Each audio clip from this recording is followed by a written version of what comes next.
Hey everybody, it's Case hanging out with you on the Wall to Wall Country Show again on another great Wednesday, playing all of your favorite country. It's nothing but country on this show, and we're always honored and very happy to have on board a talent, whether they're new to the industry or somebody who's kind of quote unquote been around the block a little bit. Very, very excited to have this next guest on board. Some of you may have seen her at our venue. This lovely lady has made the trip up here a few times, had the opportunity to speak to her once before. Glad to have her back on the show.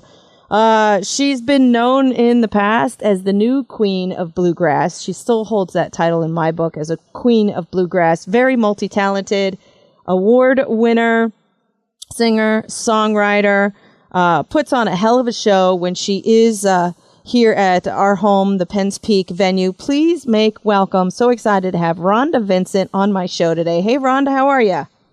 Wow, hello. I love that introduction, man. It all goes downhill from now.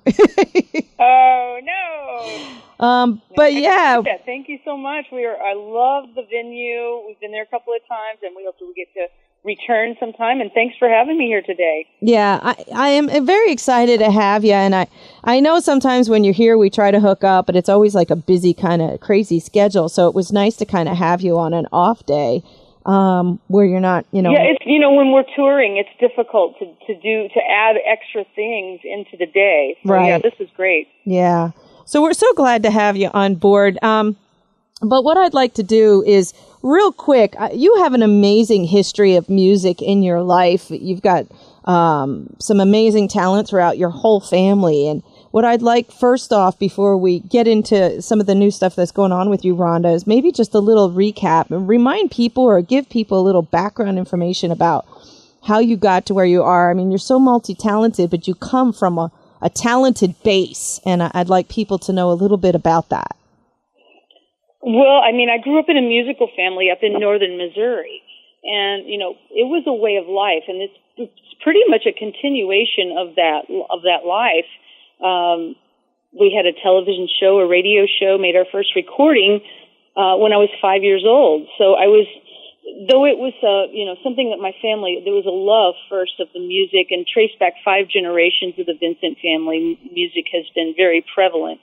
It came more to the forefront as they're on TV, they're on the radio. Then, I start school. My dad picks me up from each day, and we sing till dinner. After dinner, friends come over, and we play till bedtime with, just a living room, or I guess a living room and kitchen.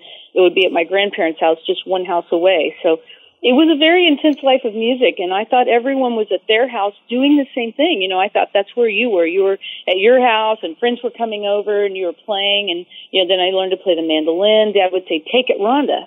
It's like, take what?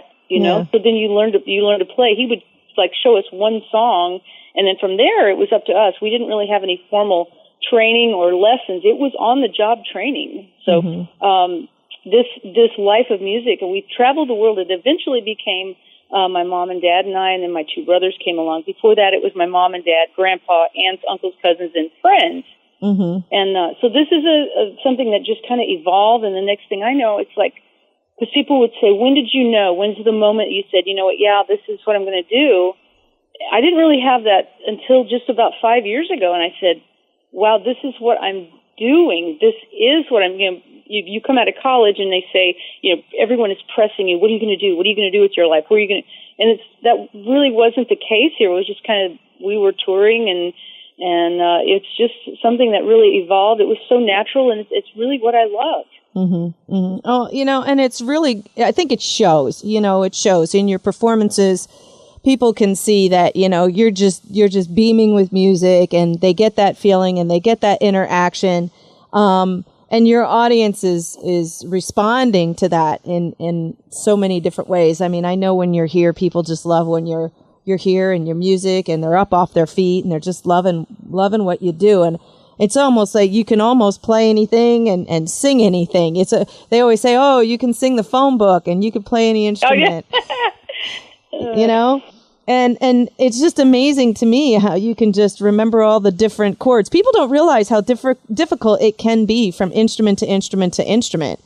It's like, you play guitar, the chords are one way, and then you pick up a fiddle, they're completely different, and the mandolin is completely different. You know, they don't realize that how your brain has to work.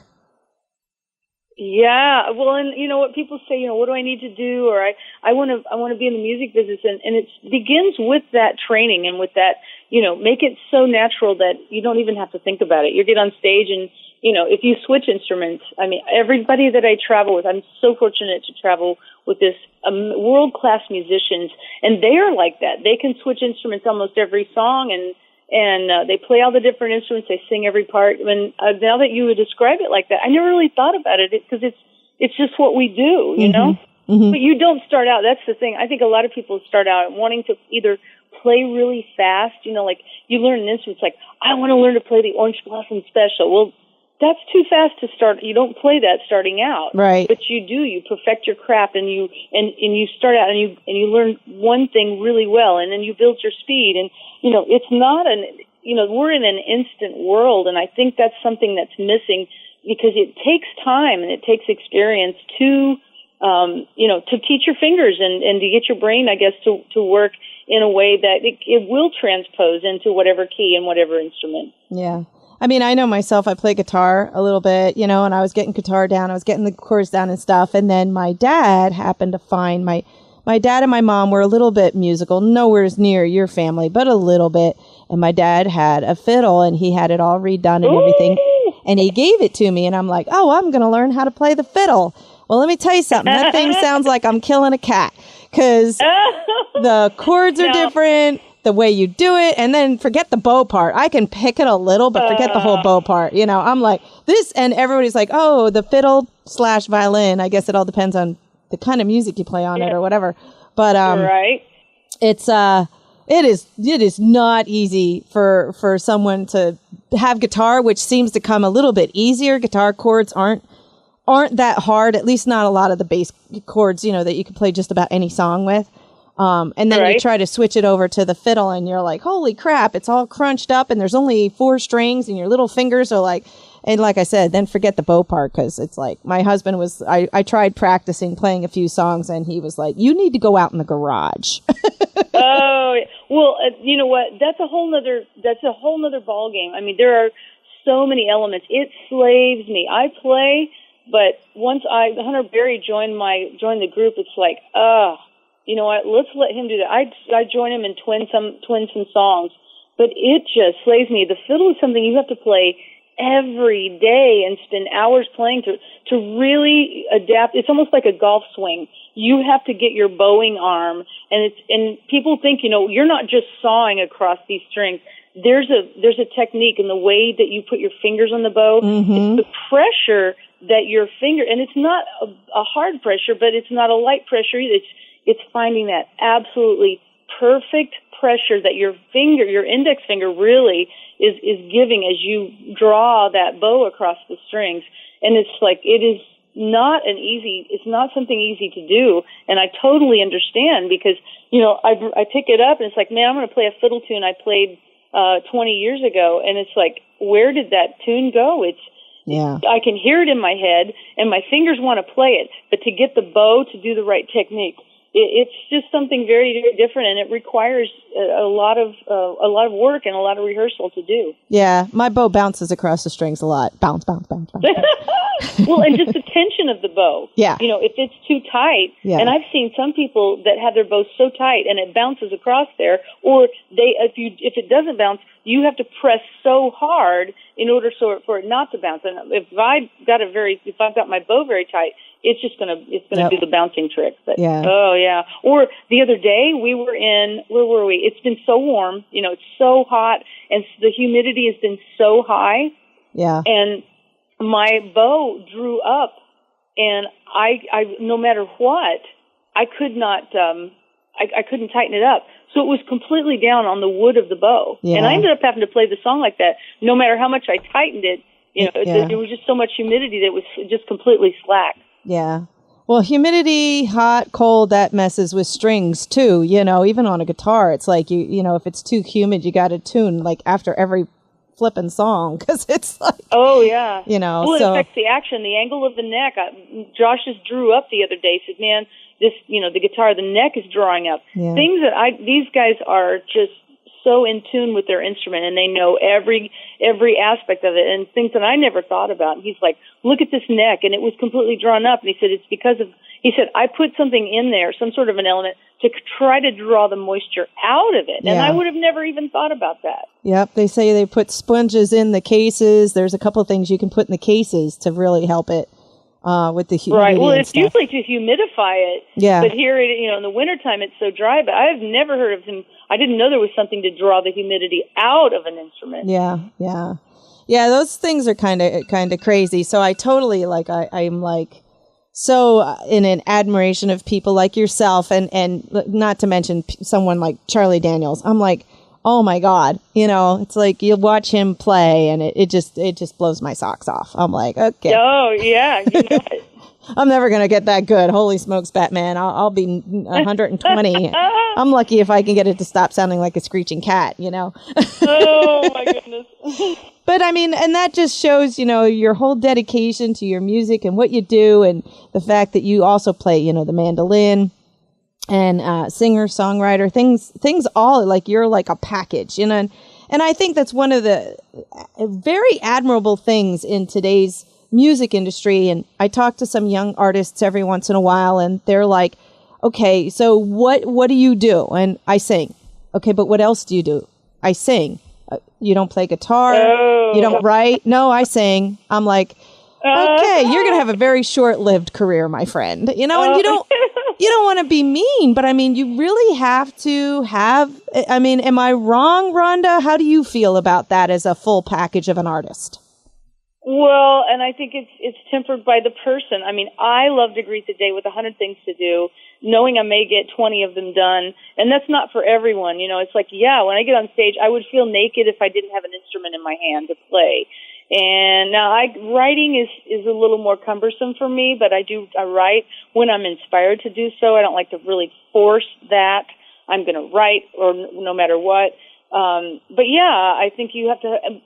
You know what? The number one thing to me for anyone is I think that no one should be able to graduate from high school unless they can balance a checkbook. You have to do that. And you have to know how expenses and income. And that's going to be your life, is making money and spending money. And I truly believe that everyone, you don't get to graduate unless you can balance this checkbook. Right. And so there's, because music is, and I just talked to a guy last night.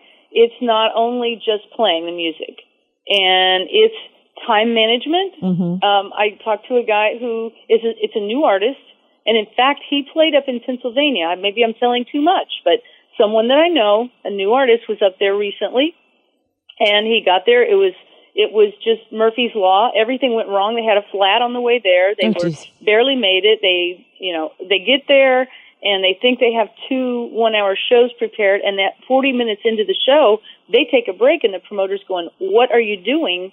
You still have 20 minutes left. And he said, we're out of songs. Yeah. So, oh, no. It's just, there's so many elements to that, the expense of getting there, the expense of organizing people and managing people, you're a lot of times working with a whole bunch of people that you don't know, or, you don't know that well at first. And is that, most of the time you spend is in a tiny, either in a bus or a van or, is traveling. And that's when you have to be able to get along with people. So I know what you're saying is from singing to playing to writing, there's publishing, and now there's so many other aspects you have with the streaming. Right. So many things as far as a business plan goes. But, I learn something every day, and I always tell people, like I told my daughters, they would get in a situation maybe they didn't want to be in, or work with people they didn't want to work with, and I said, you know what, you're going to learn something no matter where you are, either something to do or something not to do. Right. But, and you can make it a good time or you can make it miserable. So take those lemons and make some lemonade. Right, right. Good advice for sure. And, and I think people need to kind of keep that in mind, especially in today's society, because there is so much going on. And It just gets crazy to try to keep up with it all. And I think a good point too, what you're saying about artists is they kind of have to like also pay attention to what's going on with their career. They can't just hand it over. Unfortunately, I think some of these young artists might get taken advantage of a little bit, or things aren't happening. Absolutely. The way they want and it is what it is, but I mean, if you do, like you're saying, if you have a little bit of that insight and you have a little bit about, hey, now wait a minute, and the right to question, look, hey, yes. I don't think I like this, but then have a suggestion, also be smart enough to come up with an answer. You know what I mean? Right, yes. Or you know what, if you don't know, go ask some questions. Go find out people who have experienced it and ask those questions. Mm-hmm, mm-hmm. It's important to know that. And you know what? You can look at history. Look at Loretta Lynn. Early on, that's what she had a manager who had her so far in debt. Yeah. She wasn't aware, she really wasn't watching what they were doing. It just, hey, I'm going to go play my show and I'm just going to go sing. Right. And that's not possible. You cannot just go sing. Mm-hmm. You have got to, you've got to prepare yourself for life and be able to, and there's also some instincts in that. When something just doesn't seem right, but you really don't know what it is, it's almost like, if you feel like you're doing something wrong, you probably are. So don't do that. Right. And figure out what it is and try to fix it for sure. Yeah. Yeah. Well, and I you mentioned Loretta Lynn and some of these people and of time go by, and it wasn't even as complicated back then as it can be now. So good advice for any new artists that are out there. Just really, really kind of pay attention a little bit and don't just let someone manage your life for you. Take a part in it, and be a part of it. Yes. We're going to switch gears just a little bit here. Rhonda, with some of the decisions that you've made in your life have gotten you to the place where you are now, and you've had multiple albums and multiple music released out there that people absolutely adore. You've got your own record label now that you work with, and you have a brand new album out as well, I guess released a couple months ago, a little something called American Grandstand. So excited to have this out there. Is this something very similar to what you've been doing in the past, or is this kind of like a step away from that and making a decision of doing something new and fresh? Well, it's bringing something new and fresh, but it's also, I have done an all-duet project with Gene Watson. Mm-hmm. Daryl Singletary brings another element. I mean, they're both of those guys, Gene Watson, Daryl Singletary, two of the greatest country singers that there is. Okay. And that exists. And so I'm fortunate I get to sing with such great singers, number one. I think there's a void for traditional country music. Mm-hmm.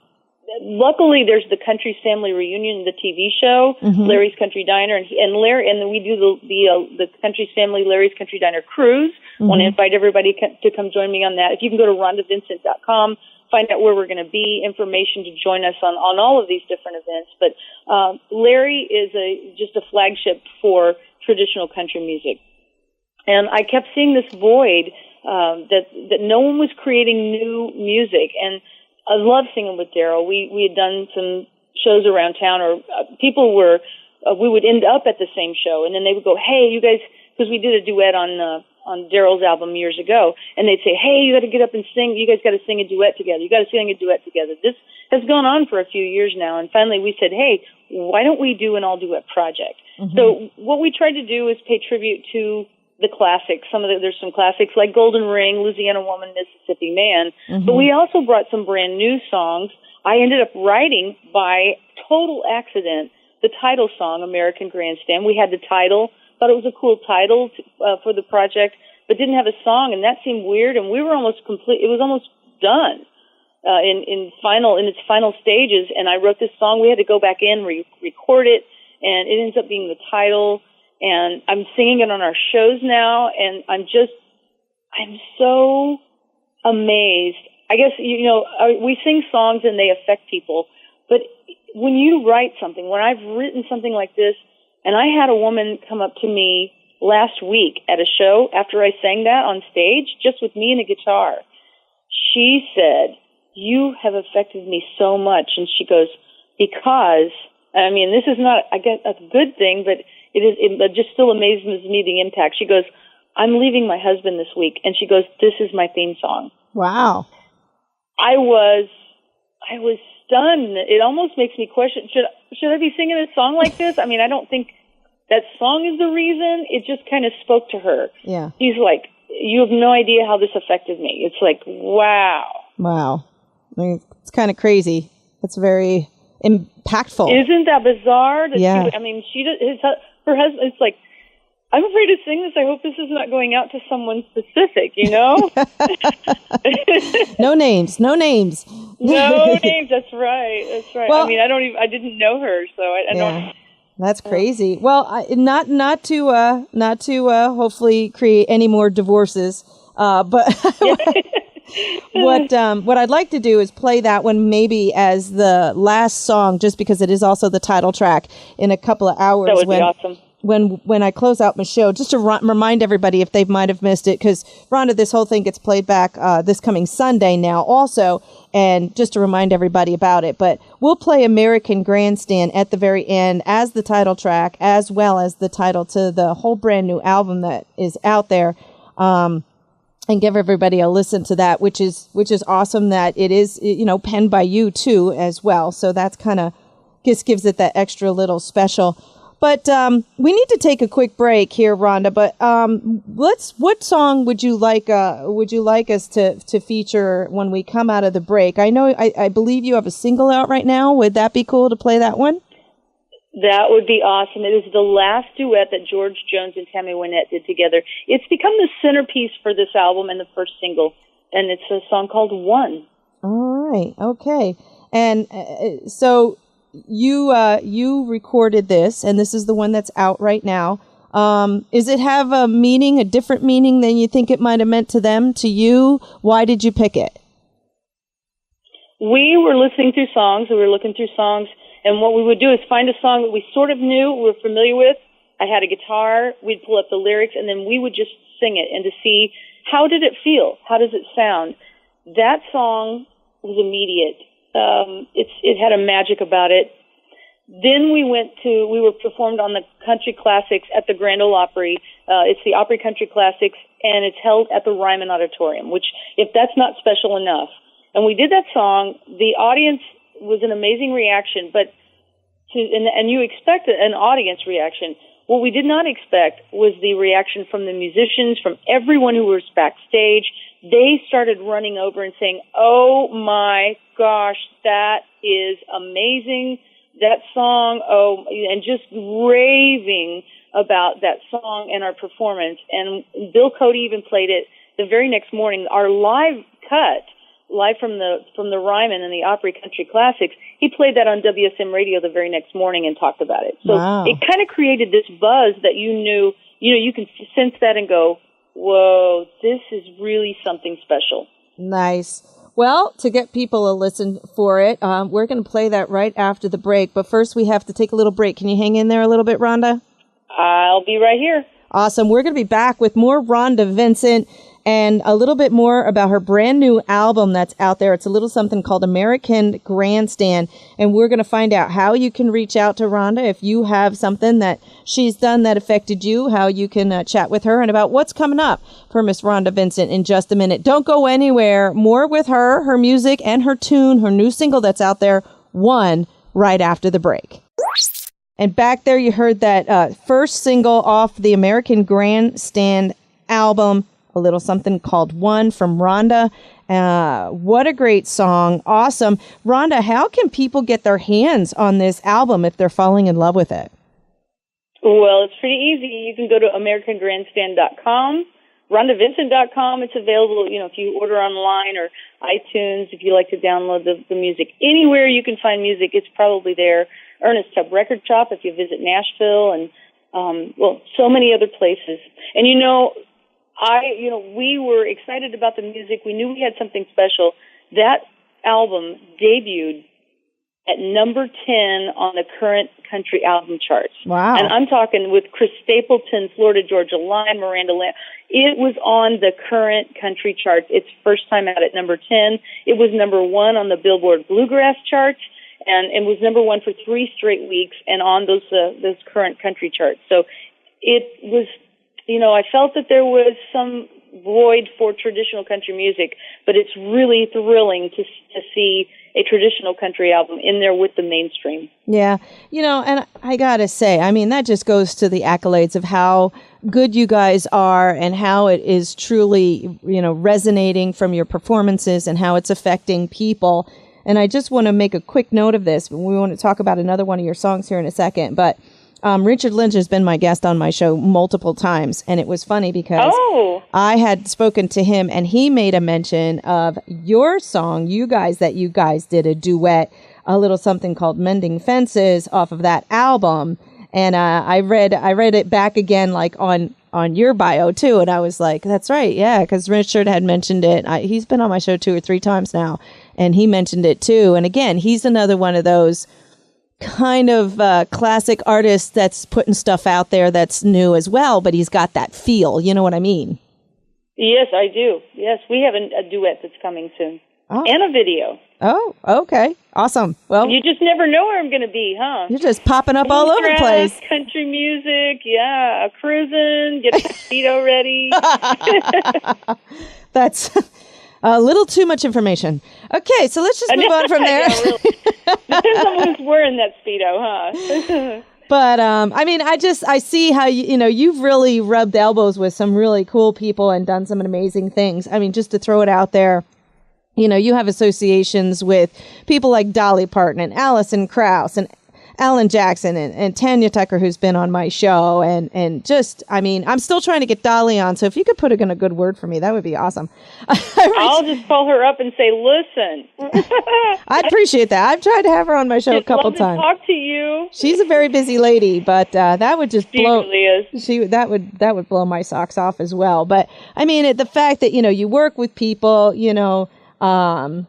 like you're mentioning with, Richard Lynch and all these other great artists, and you ask and they come. I mean, that in itself makes a statement. And then you're doing music that, was established. I mean, when you did Louisiana Woman and Mississippi Man, okay, which is also on your new album, which is another song I'd like to feature. Where was your mindset in that? I mean, it was so iconic, on its own. I mean, was it a little scary to take on something like that? Well, we love the songs, and that's the first thing. We love the songs and we love the artists. So there was some thought into, do we change them up? You don't want to change them too much because they're so recognizable. Right. And there was great thought put in that. Well, here's the amusing thing to me. Louisiana Woman, Mississippi Man, we took more liberties in changing that from the original in the melodies that we sang than probably any other song on the album. And so I was almost like, I can't, I want somebody to hear this and see, are they going to go, what did you do? Right. And when I talk to people, they didn't even realize that we changed it. Oh, okay. And that amazed me. It's like, you can't tell I changed it? I said, nope, it sounds like the same thing to me. It sounds like you sang it like them. It's like, we totally didn't. We took more liberties and we changed the things around, basically because when it would get really low, if it was low for my voice, I would sing it on a higher register. But we changed that around, and I'm thrilled that people, they still love they love our rendition of that song. Wow. That's pretty awesome. I mean, that's pretty amazing that people weren't, because, that could have went either way. You know what I'm saying, Rhonda? That could have been like, what the hell did you do to it? You know what I mean? Isn't that what you usually do? You hear a song that's been done before and they go, well, I recognize that most, I think, on a show like American Idol, when they'll take a song that's so recognizable and then they completely change it around and you go, do I like that? Right. I don't know. Or like, wow, they really changed that. There was one artist that took a Johnny Cash song and made it into a really cool, different kind of vibe. I can't remember the artist, but, like you say, it can go either way, and that's what we try to stay really true to the song, but yet put our own signature on it. So it was hopefully the best of both worlds. Well, I'm sure people are loving that as well. Now, let me ask you a couple questions. So this whole album, American Grandstand, if I followed you correctly, it is out on digital as well as hard copies out there. Digital, physical, you name it, we've got it. Awesome. It's not on vinyl yet. We're thinking about putting it on vinyl too. I've been hearing that a lot. I have to say, a lot of artists are doing that. They're like, well, we have such a great album, but, it's almost like the clock is going backwards on that. A lot of people want to really produce that, even with the little cracks and the pops and whatever, and that, again, that's something where it kind of takes you back when you're listening to there's nothing than listening to something on vinyl, and it's got those little imperfections or perfections, however you want to look at it. You're right. There's the cool Crosley record players, and they've been really good to us. We have those, and they're just cool to see, and they really look great in your house, and then you can get to listen to a vinyl record on it. How awesome. Yeah, I mean, and it's just one of those things, and I think, and that's another one of those things that kids. I interview some young artists sometimes, or we do tours here at the radio station, and you mention to them about cassettes or whatever, and they look at you with this blank look on their face, and I'm like, am I really that old? Cassettes, how about 8-track? Oh, let's not go there. It's like people they don't know. So I think bringing something back that was such and should be still a huge part of the music as an industry, no matter what you listen to. It's just, I just think that's something that really, I love it when artists are like, we're thinking about doing vinyl. I'm like, do it. Just do it. Just get her done. So I think that's awesome. Well, as soon as we get off the phone, I'll be there. I'll be getting that done. All right. I love it. Next to calling Dolly for me, right? Right. That should be first priority, I think. That's awesome. So Louisiana Women and Mississippi Man went well for you. Are you guys doing this out on live shows too? We've been doing tours this year, yes. And maybe we'll get to come to Penn's Peak. I would love to see you here again, Rhonda. Okay, I'll put the word in for Dolly. You got to put the word in for us there. I will. As a matter of fact, I kind of started it already because I was like, yeah, you did. I was like, I'm interviewing Rhonda. Is she anywhere on the schedule? And they're like, no, not right now. I was like, you might want to think about that. There you go. That's perfect. Please bring her back. People like maybe we could do a night with Daryl and Gene Watson. How cool would that be? That would be awesome. I've interviewed Gene a couple times too. He's really sweet. Oh, yeah, he is. He's been on my show a couple times as well. And I mean, just like I said, some of these artists that you're mentioning, I just melt. I mean, you referenced Jim Ed Brown. I had interviewed him about 2 months maybe before he passed. Oh my goodness, really? Yeah, I have one of the last interviews, which was really crazy. I think it was about 2 months before he passed. I had him on my show. Yeah, so it's just like, wow, these people, all you people, you just blow my mind. I mean, I love what you guys do. I love the whole sound that is trying not to be lost, which is that good country, that good old classic traditional sound. So I'm excited to hear your new album. If you think of it, throw a couple of albums our way. I'll be glad to give them away on air as well. We will indeed. No problem there. Throw some of those out there for folks. It's like, hey, remember a couple weeks ago when we had Rhonda? We got some new albums if you guys want them. And people just gobble that stuff up. Well, we're gonna play Louisiana Woman and Mississippi Man here in just a minute. I know you're a busy lady. I don't want to hold you too much longer. What can your fans be looking for other than this new album that Rhonda has in the works? Maybe a little wink, wink, nudge, nudge that we can throw out there for your fans. Well, I mean, in addition to the Daryl project, previously before that, we have a live DVD and a live CD with my band, All the Rage, featuring those amazing musicians. Okay. Last year, I started 8 projects at the same time over I don't know what I was thinking, but so 4 are done and there's 4 left to do. One is a live DVD that we filmed at the Ryman, July 14th of 2016 with legends of bluegrass. Mac Wiseman was 91. Wow. Jesse McReynolds had just turned 87. Bobby Osborne was 84. And Sonny Osborne returned, a surprise visit. The Osborne brothers made what Sonny says will be their final appearance. It's all been captured on film. And I just have to get time to get this completed so we can get this out. Yeah. But an amazing, amazing evening, historical evening at the Ryman. That's coming. And it was the other DVD that the guys and I did, it's All the Rage Volume 1. there's a volume 2 because we did a live show and there were so many songs we couldn't get them all on one DVD. So a lot of music yet to come out that we already have recorded. Wow. And awesome. I'm looking for songs. We're getting ready to go in and do our next studio project. So a lot of things going on, and we're touring. If you go to our site, we're getting ready to go to Europe. Yeah, I saw that. And so a lot of fun stuff coming up. You have a serious tour schedule. You don't mess, girl. You don't mess. You have all the way into 2018 taken care of. I was like, holy crap. Yeah, wow. We're already 3/4 of the way through 2018. We book a year in advance, and that's why Daryl and I would like to do more shows together. But he books only about 3 months out. We're booked a year in advance, so it's hard to really coordinate that. Yeah, I'm sure. Rhonda, social media, are you out there? Can people reach out and get in touch and ask questions? You better believe it. Okay, how can they find you? Yes, we have a very, it's not, you don't just come to a show. And we sign after every show, so we get to meet you. Oh, well, that's cool. It's an extension of that. It's an experience. Then we get to stay in touch with you on Facebook. Mm-hmm. I'm Rhonda Vincent Official. Twitter, I'm Rhonda Vincent 13. Instagram, Rhonda Vincent. And I just joined Snapchat. I'm Rhonda 13 Vincent.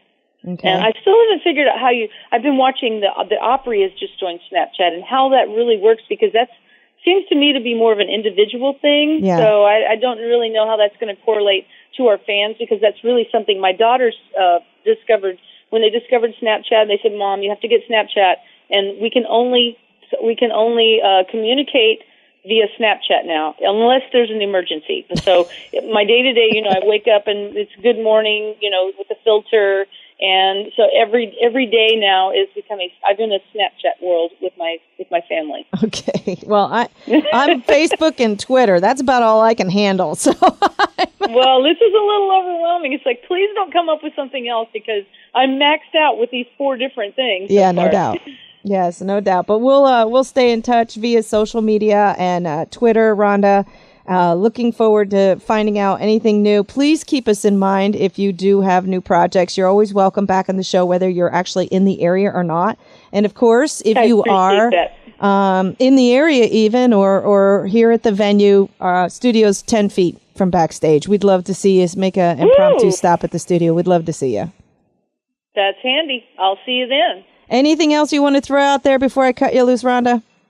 Well, I just hope you'll come see us, wherever we are. And thank you so very much. If you do not have American Grandstand, I hope that you'll go pick it up. It's we just want to keep it on this Billboard charts. It's very special to us, and we appreciate you very much.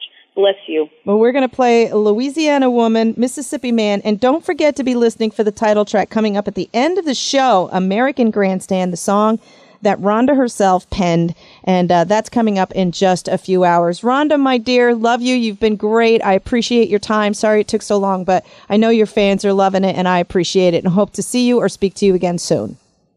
Oh, love you too. Thank you so much. Have a great day. Bye-bye, Rhonda. Bye.